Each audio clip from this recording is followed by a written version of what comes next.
కూటి కోసం కోటి విద్యలు అంటే జానడు పొట్టను నింపుకునేటందుకు కోటి ఇకమతులు పడాల్సిందేనని పెద్దోళ్ళు చెప్తుంటారు. ఈ భూమి మీద గరీబ్ నుంచి అమీర్ దాకా ఏం చేసినా కూడు గూడు గుడ్డ కోసమే. కానీ గీడ కొందరు కష్టపడి చెమటోసి పనిచేస్తే పట్టుకొని పరేషాన్ చేస్తున్నారు. సమాజం కండ్ల ముంగట దోషులను చేసి నిలబెడుతున్నారు. మరి వాళ్ళు అంత పెద్ద గొప్ప పని ఏం చేసిండ్రో చూస్తే పెద్ద ప్లానింగే ఇది అని అంటారు పక్క. ఆ ఎడిటర్ అన్న ఇడివైగా ఆ కళాఖండాన్ని.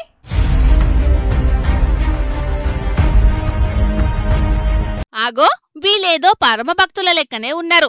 ప్రకృతిని ఏ పాటో బగ్గనే ఆరాధించేటోళ్ల లెక్కనే కొడుతున్నారు.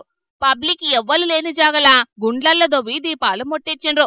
పసుపు కుంకుమలు పెట్టిండ్రు. జోరు వాన వడ్డా దీపం నిండుకోకుండా చిన్న దిగుడు చేసిండ్రు. ఇంత మంచి పరమ భక్తులను పట్టుకుంటే ఏమెళ్ళినాయో చూడుండ్రి.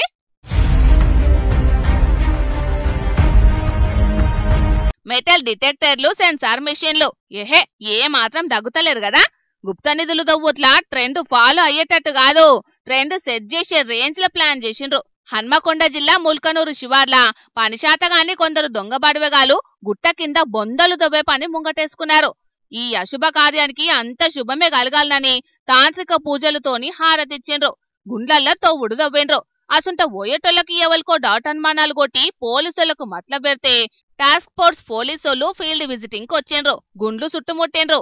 7 బడివేగాళ్లను లోపటేసిండ్రు. ఒక్కడు చెంగో బిల్లు అనుకుంటా పరారైందట. వీళ్ళు వేసుకొచ్చిన కారును, పట్టుకొచ్చిన ఫోన్లను, బంగారు నిధులు ఎరక చేసుకునేటందుకు తెచ్చిన మెటల్ డిటెక్టర్లను, సెన్సార్ మిషన్లను ముల్కనూరు ఠాణాల అప్పజెప్పిండ్రు. వీళ్లకు ఇదే పనట. మునుపు కూడా గిట్లనే భూమిని పొక్కిలి చేసి కాకిల కంట్ల పడ్డారట. ఇంకా మీదికెళ్లి ఉత్తముచ్చట్లు చెప్పి గుప్త నిధులు దొరకబట్టిస్తామని పైసలంటే ఆశున్నలను బోర్ల వాడేసిండ్రట. అడ్డగోలు పైసలు గుంజుతారట. నమ్మి నానబోతే పుచ్చిపుర్రలైనట్టు జనాలు చూసిండ్రు గదా. గుప్త నిధులు లేవు, బంగారు గనులు లేవు. మన తాన బగ్గ దవ్వితే నల్ల బంగారం తప్ప ఇంకేం వెళ్ళరి. ఉత్తగా ఇసొంటి బడివేగాల ముచ్చట్లు పట్టుకొని ఆగం కాకుండ్రి సరేనా.